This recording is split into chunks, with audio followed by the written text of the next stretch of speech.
Hi students, welcome back to Vits classes. इस video में हम लोग डिस्कस करेंगे चैप्टर नंबर 2 का वो टॉपिक जो आपको सबसे डिफिकल्ट और मुझे सबसे इम्पॉर्टेंट लगता है, that is joint stock company. तो चलिए मिलकर डिकोड करते हैं जॉइंट स्टॉक कंपनी।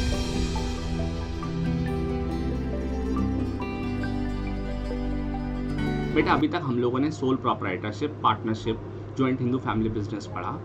इन सारे बिजनेस में अपनी ही कुछ प्रॉब्लम्स हैं, जैसे कि limited managerial skills, lack of capital, lack of continuity, unlimited liability. अब इतनी सारी प्रॉब्लम्स लेकर कोई बिजनेस बहुत बड़ा नहीं हो सकता। ठीक है, इन सब प्रॉब्लम्स को लेकर आप बहुत ज़्यादा लंबे समय तक अपना बिजनेस नहीं कर सकते। इन सारे लिमिटेशंस को कहीं तो ओवरकम करना पड़ेगा। तो हमारे सामने आता है एक form of business that is called joint stock company, जो इन सारी प्रॉब्लम्स का सोल्यूशन देता है। जॉइंट स्टॉक कंपनी को थोड़ा और अच्छे से समझने के लिए देखिए, दो डेफिनेशन आपको आपकी बुक में भी मिल जाएंगी। पहली डेफिनेशन दी है जस्टिस लिंडले ने। क्या कहते हैं ये? Joint stock company is meant as an association of many persons who contribute money और money worth to a common stock and employ it for the common purpose, some common purpose. अब इसका मतलब क्या हुआ सर? जॉइंट स्टॉक कंपनी एक ऐसा association है जिसमें बहुत सारे लोगों ने मिलकर पैसा या पैसे जैसी कोई एक चीज़ लगाई है, एक पूल करी है, किसमें? एक कॉमन स्टॉक में। और इनका मेन पर्पस क्या है? इनका कोई कॉमन पर्पस है ना। अभी देखो और अच्छे से क्लियर हो जाएगी दूसरी डेफिनेशन के through. Joint stock company is a voluntarily association of individuals. एक ऐसा एसोसिएशन है जो कि वॉलंटरली यानी इच्छा से किया हुआ एसोसिएशन से बहुत सारे लोगों का। क्यों किया है जी इन्होंने एसोसिएशन? For profit. तो जॉइंट स्टॉक कंपनी क्या है? जहां बहुत सारे लोगों ने मिलकर के एसोसिएट किया है, पैसा पूल किया है। क्यों किया है? प्रॉफिट के लिए। Having a capital divided into transferable shares. और इन्होंने जो भी कैपिटल लगाई है बिजनेस में, जो भी पैसा बिजनेस में लगाया है, वो इन्होंने शेयर्स की फॉर्म में लगाया है। The ownership of which is the condition of membership. अब ओनर कौन बनेगा इस बिजनेस का? ये डिपेंड करता है आपकी मेंबरशिप पर, यानी जितना पैसा आपने इस बिजनेस में लगाया है उसके हिसाब से आप इसके ओनरशिप बन सकते हैं।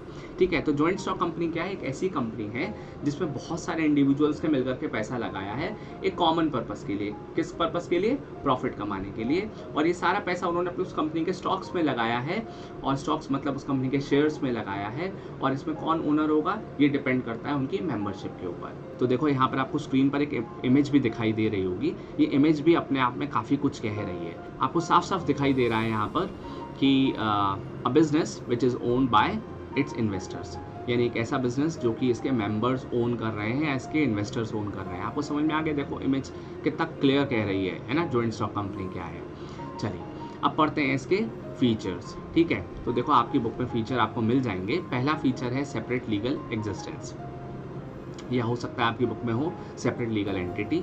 तो देखो एक जॉइंट स्टॉक कंपनी जब रजिस्टर हो जाती है, बहुत सारे लोगों ने मिलकर के पैसा पूल किया और एक कंपनी को रजिस्टर कर दिया। अब जब ये रजिस्टर हो जाती हैं तो इनकी अपनी खुद की एक सेपरेट एग्जिस्टेंस हो जाती है, अपनी खुद की एक लीगल एंटिटी बन जाती है। यानी अब ये अपने मेंबर्स के नेम से नहीं पहचानी जाएंगी, ये अपने खुद के नेम से पहचानी जाएंगी। बहुत सारे लोगों ने पैसा पूल किया और एक एबीसी लिमिटेड कंपनी बना दी। तो अब एबीसी लिमिटेड कंपनी अपने नाम से बिजनेस करेगी, उसके मेंबर्स के नेम से बिजनेस नहीं होगा।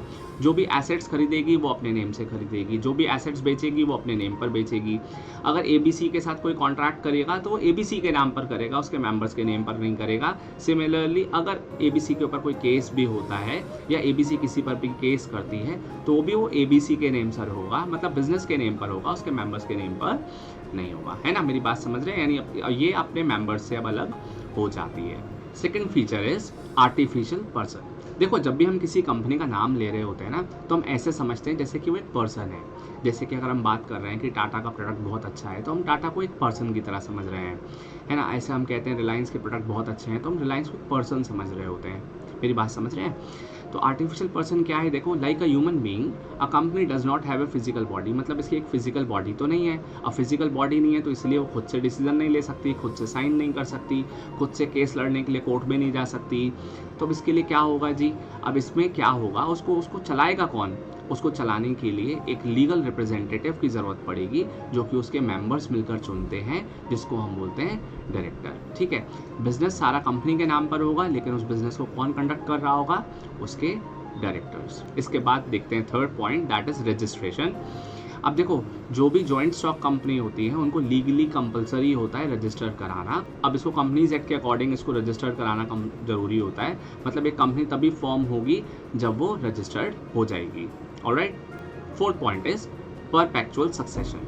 अब परपेचुअल सक्सेशन का मतलब क्या होता है? देखो, कुल मिलाकर जो भी कंपनीज होती हैं, जॉइंट स्टॉक कंपनी होती हैं, इनके मेंबर्स के नेम से नहीं चल रही होती हैं। मतलब इनके मेंबर्स पर कोई फ़र्क, मतलब कंपनी की एग्जिस्टेंस पर मेंबर की एग्जिस्टेंस का कोई फ़र्क नहीं पड़ता। ठीक है, अब जस्ट इन केस अगर उनके मेंबर की डेथ हो जाए, है ना, वो इनकैपेबल हो जाए, इंसॉल्वेंट हो जाए, तो ऐसे से कंपनी को कोई फ़र्क नहीं पड़ता। यानी कंपनी की फंक्शनिंग चलती रहेगी, उसके मेंबर आएँ या उसके मेंबर जाएँ। तो जैसे एक बात बोलते हैं ना, अ मेंबर में कम, मेंबर में go, but the company will run forever. यानी कंपनी के मेंबर्स आएँ जाएँ, पर उससे कंपनी के एग्जिस्टेंस पे कोई फ़र्क नहीं पड़ता। देखो, एक क्वेश्चन भी आता है कि जैसे सपोज करो एक कंपनी के मैनेजिंग डायरेक्टर्स, कंपनी के बोर्ड ऑफ डायरेक्टर्स किसी एक कॉमन प्लेस पर इकट्ठा हुए और वो मीटिंग कर रहे हैं। जिस कॉमन प्लेस पर वो इकट्ठा हुए हैं, सपोज करो वो बिल्डिंग जो है ना, वो सिंक होल हो गया और वो बिल्डिंग पूरी की पूरी डुबुक गिर गई। अब सारे लोग मर गए। अब ऐसे केस में क्या कंपनी बंद हो जाएगी? सारे मेंबर्स मर गए, बोर्ड ऑफ डायरेक्टर्स मर गए, उसके मैनेजिंग डायरेक्टर्स मर गए। ठीक है, तो ऐसे केस में क्या कंपनी बंद हो जाएगी? नहीं, कंपनी के एग्जिस्टेंस पर उनके मेंबर के एग्जिस्टेंस से कोई फ़र्क नहीं पड़ता। ठीक है, कंपनी तब भी अपनी फंक्शनिंग करती रहेगी, मतलब लीगली कंपनी बंद नहीं होगी। हो सकता है कंपनी के फंक्शनिंग में कुछ थोड़े दिनों के लिए अफेक्ट हो जाए, लेकिन कंपनी बंद नहीं होगी। इसके बाद हम पढ़ते हैं 5th point, that is common seal. अब देखो, कंपनी को हम आर्टिफिशियल पर्सन कहते हैं, जैसे SBI, जैसे कि हम बात करते हैं पिडिलाइट, यानी फेविकॉल बनाने वाली कंपनी। अब देखो, कोई भी कंपनी अपने आप से खुद तो साइन नहीं कर सकती, खुद तो किसी कॉन्ट्रैक्ट में नहीं जा सकती, खुद तो किसी केस को करने के लिए नहीं जा सकती, खुद तो ज़मीन खरीदने के लिए रजिस्ट्रार के पास नहीं जा सकती। उसके लिए क्या होता है? उसके लिए कंपनी की एक स्टैम्प होती है। अब कंपनी की स्टैम्प पर जो भी उसका करंट मैनेजिंग पोजीशन, जो भी उसकी पोजीशन होल्डर्स होते हैं, वो साइन कर देते हैं। तो अगर साइन करने के बाद कंपनी की स्टैम्प लगी हुई है, तो उसका मतलब क्या है कि वो साइन किसने करे हैं? कंपनी ने करे हैं। तो कंपनी जब भी कोई ऑपरेशन परफॉर्म करती है, तो उसमें जो भी मैनेजिंग डायरेक्टर्स होते हैं वो साइन कर देते हैं और कंपनी की स्टैम्प लग जाती है। तो that stamp is called common seal. ठीक है, मतलब it is called as a signature of company. Alright, 6th point is transferability of shares. Joint stock company में एक बहुत अच्छी बात ये होती है कि हम जॉइंट स्टॉक कंपनी के शेयर्स को ट्रांसफ़र कर सकते हैं। मतलब जस्ट इन केस अगर मान लीजिए मैंने किसी जॉइंट स्टॉक कंपनी के शेयर्स खरीदे, कुछ दिन बाद मुझे थोड़ा सा लगा लाइक मुझे पैसों की ज़रूरत है, तो मैं उसको कभी भी मार्केट प्राइस पर बेच सकता हूँ। मतलब यहाँ पर ये कोई ज़रूरी नहीं है कि मुझे उस स्टॉक को हमेशा अपने पास होल्ड करके रखना पड़ेगा, यानी मैं को वो ट्रांसफ़र ना कर सकूँ। तो जॉइंट स्टॉक कंपनी के जो शेयर्स हैं, उसके जो स्टॉक्स हैं, उसको कभी भी ट्रांसफ़र किया जा सकता है। अब इसमें एक चीज़ और समझ लेते हैं कि जॉइंट स्टॉक कंपनी में भी जो पब्लिक लिमिटेड कंपनीज़ होते हैं उनके शेयर्स को ट्रांसफ़र किया जा सकता है, लेकिन प्राइवेट लिमिटेड कंपनीज़ के शेयर्स को ट्रांसफ़र करने में थोड़ी प्रॉब्लम आती है, बट वो भी ट्रांसफ़र हो जाते हैं। इसके बाद पढ़ते हैं separation of ownership and control, 7th point. अब देखो, कंपनी में पैसा किसका लगा हुआ है? शेयर होल्डर्स का, है ना। हमने इमेज में भी देखा था जिसमें बहुत सारे लोगों का पैसा लगा हुआ है। अब कंपनी में पैसा लगा हुआ है शेयर होल्डर्स का, और कंपनी को चला कौन रहा है? डायरेक्टर्स। डायरेक्टर कौन है? जिसको शेयर होल्डर ने चुना है। तो कंपनी को ना एक पूरी टीम रन कर रही होती है, एक मैनेजिंग कमेटी रन कर रही होती है, लेकिन कंपनी में पैसा किसी और का लगा हुआ है, कंपनी में पैसा लगा हुआ है शेयर होल्डर्स का। तो इसीलिए कहते हैं ना separation of ownership and control, यानी कंट्रोल तो मैनेजमेंट के हाथ में है, कंट्रोल तो पूरी टीम के हाथ में है, लेकिन ओनरशिप किसके हाथ में है? शेयर होल्डर्स के हाथ में। Alright, point is limited liability. अब देखो, मेंबर्स की लाइबिलिटी बेटा लिमिटेड होती है। कितनी लिमिटेड होती है? जितने रुपए का शेयर होता है। अब जैसे एग्जांपल समझते हैं, किसी कंपनी का शेयर 10 रुपये का है ना। कंपनी ने 5 रुपये ऑलरेडी रिसीव कर लिए हैं शेयर होल्डर से, अभी शेयर होल्डर को 5 रुपया और देना है, राइट। अब कंपनी को मान लो कोई बहुत बड़ा लॉस हो गया, तो वो शेयर होल्डर से सिर्फ उसके 5 रुपये जो उसने अभी तक पे नहीं करे हैं, वही पैसा ले सकती है अपनी लाइबिलिटीज़ को कवर करने के लिए, इससे ज़्यादा पैसा नहीं ले सकती। तो यानी मेंबर्स की लाइबिलिटी कितनी है? लिमिटेड। उस अमाउंट की लाइबिलिटी रहती है मेंबर की जो पैसा अभी तक उसने कंपनी को नहीं दिया है। और अगर मान लीजिए 10 रुपये का शेयर है कंपनी का और शेयर होल्डर ने पूरा का पूरा पैसा दे दिया है, अब उसके बाद उसकी कंपनी में कोई लाइबिलिटी नहीं रहेगी। यानी कंपनी को कोई लॉस होता है तो कंपनी उस लॉस को अपने पैसे से कवर करेगी, शेयर होल्डर उस लॉस को कवर नहीं करेगा। ऑलराइट, चलिए तो बढ़ते हैं next topic, advantages of joint stock company. सबसे पहला एडवांटेज है लिमिटेड लाइबिलिटी, जो अभी हमने जस्ट कवर किया है। शेयर होल्डर्स की लाइबिलिटी लिमिटेड होती है। तो शेयर होल्डर की लाइबिलिटी कितनी होती है? Limited to the extent of share contributed. ठीक है, जितने रुपए का उसने शेयर कंपनी में खरीदा है। अगर कंपनी को कोई लॉस होता है तो शेयर होल्डर को उस लॉस को अपने कोई प्रॉपर्टी बेचकर कवर नहीं करना होता। ठीक है, second point is transfer of interest. अब देखो कंपनी के शेयर्स में एक बहुत अच्छी बात ये होती है कि अगर मान लीजिए मेरे पास आज पैसा है तो मैं उस पैसे से कभी भी कंपनी के शेयर्स खरीद सकता हूँ और उस कंपनी में मेरा एक इंटरेस्ट डेवलप हो जाएगा।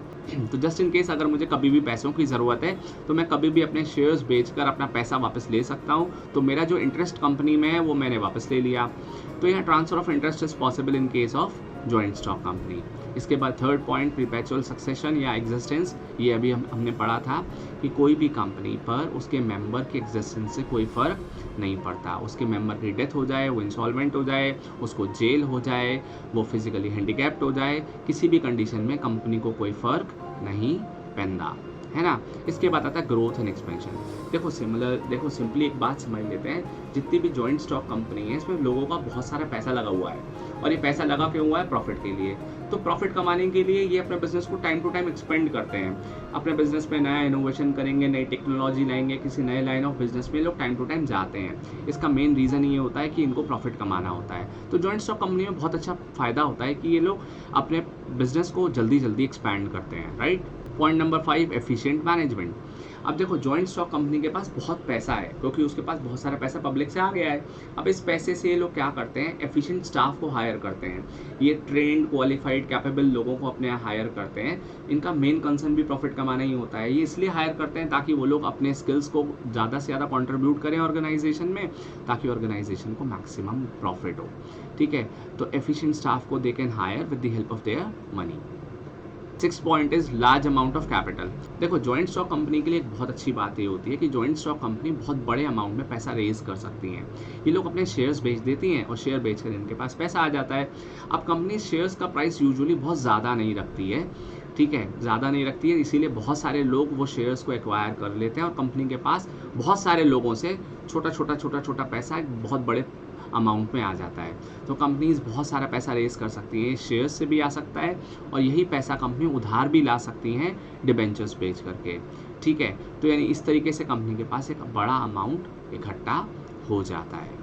तो अब बढ़ते हैं next topic, disadvantage of joint stock company की तरफ। पहला डिसएडवांटेज है कॉम्प्लेक्सिटी इन फॉर्मेशन। देखो ये हम समझते हैं कि जॉइंट स्टॉक कंपनीज को स्टार्ट करना बहुत कॉम्प्लिकेटेड प्रोसेस है। ये बहुत कॉम्प्लिकेटेड और बहुत लेंदी प्रोसेस है। कंपनी को बहुत सारी फॉर्मेलिटीज़ और बहुत सारे डॉक्यूमेंटेशन, बहुत पेपर वर्क, तमाम बहुत सारा कुछ करना पड़ता है, अगड़म झगड़म बहुत कुछ करना पड़ता है कंपनी को फॉर्म करने के लिए। अभी हम आगे टॉपिक्स में पढ़ेंगे भी कि कंपनीज को 4 स्टेजेस में से निकल के जाना पड़ता है और इसको फॉर्म करने के लिए बहुत सारे अप्रूवल, बहुत सारे परमिशंस लेनी पड़ती हैं। इसीलिए क्या है, बेसिकली ये जो है वो कॉम्प्लेक्सिटी इन फॉर्मेशन है, इसको स्टैब्लिश करना काफ़ी मुश्किल काम रहता है। इसके बाद second point is lack of secrecy. Joint stock companies है ना, उनको अपने वो पैसा लाते हैं जनरल पब्लिक से। अब जनरल पब्लिक से लाने के बाद ना उन कंपनीज को अपनी सारी इन्फॉर्मेशन जनरल पब्लिक को बतानी पड़ती है, लाइक कि वो क्या कर रही हैं, फ्यूचर में क्या क्या करेंगी, अभी वो कौन सा जॉइंट वेंचर कर रही हैं, उनको कौन सा बिजनेस के प्रोजेक्ट्स मिले हैं, ये सब चीज़ें ना उनको बतानी पड़ती हैं अपने इन्वेस्टर्स को, यानी जनरल पब्लिक को। अब जनरल पब्लिक के पास ये सारी इन्फॉर्मेशन चली जाती है तो कंपनी की कॉन्क्रीट इन्फॉर्मेशन भी जो है ना वो पब्लिक हो जाती है, इसलिए लैक ऑफ सीक्रेसी है। Third point is impersonal working environment.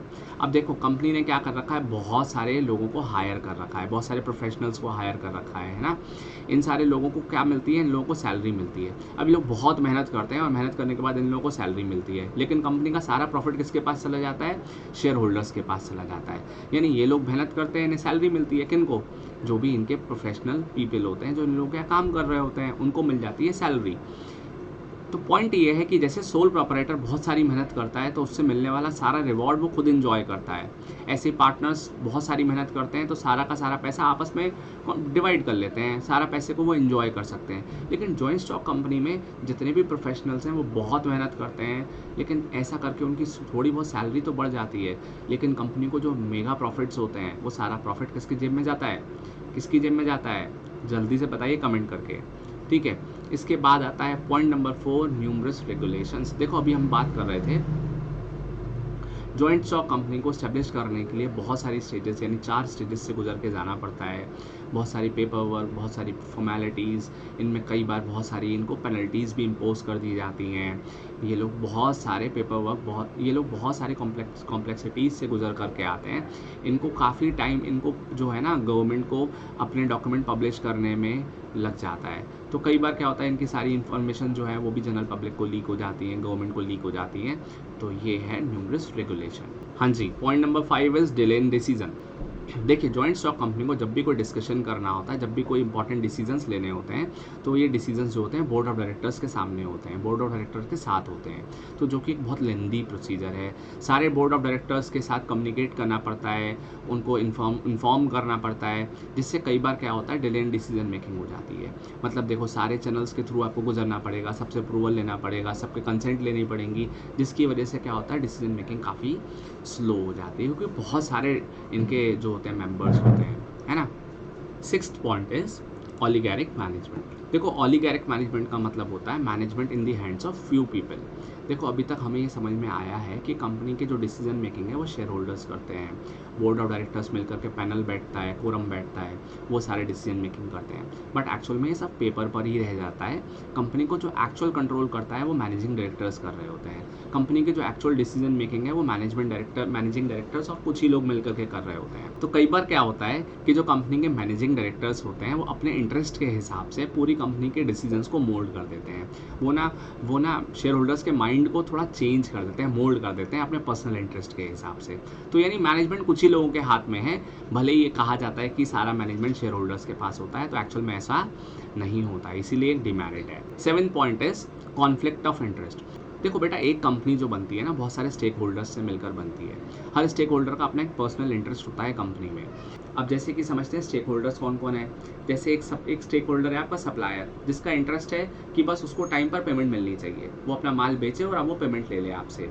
एक है क्रेडिटर कौन है, जिसने आपको पैसा उधार दिया है, मतलब कंपनी को पैसा उधार दिया है। इसको मतलब नहीं है कंपनी को प्रॉफिट हो या कंपनी को लॉस हो, इसको तो अपना इंटरेस्ट मिलता रहना चाहिए। फिर आते हैं आपके एम्प्लॉयज़ को मतलब नहीं है कंपनी को प्रॉफिट हो रहा है या नहीं हो रहा है, एम्प्लॉयज़ को अपनी सैलरी से मतलब है। मैनेजमेंट कमेटी को भी प्रॉफिट से कोई खास मतलब नहीं है, इनको भी अपनी सैलरीज और अप्रेजल से मतलब है, ठीक है। शेयर होल्डर को भी प्रॉफिट से मतलब है। तो कुल मिलाकर इतने सारे स्टेक होल्डर, सबके अपने अपने इंटरेस्ट, पर किसी का भी इंटरेस्ट कंपनी की ग्रोथ नहीं है, कंपनी का वेलफेयर नहीं है, कंपनी को 2x 3x 5x और 10x करने का पर्पस नहीं है। तो कंपनी के जितने भी स्टेक होल्डर्स हैं, सबके अपने अपने डिफरेंट इंटरेस्ट हैं। तो this is called conflict of interest. हाँ जी, तो यहाँ पर हमने अपने सारे टॉपिक कवर कर लिए हैं। आपको ये वीडियो कैसे लगी मुझे कमेंट करके बताइए। अगर आपको ये वीडियो पसंद आई है तो गिव मी थम्स अप। अपने फ्रेंड्स को शेयर कीजिए ताकि उनको भी इतनी ईजी लैंग्वेज में बिजनेस स्टडी समझ में आ जाए। तो चलिए मिलते हैं नेक्स्ट वीडियो में नेक्स्ट टॉपिक के।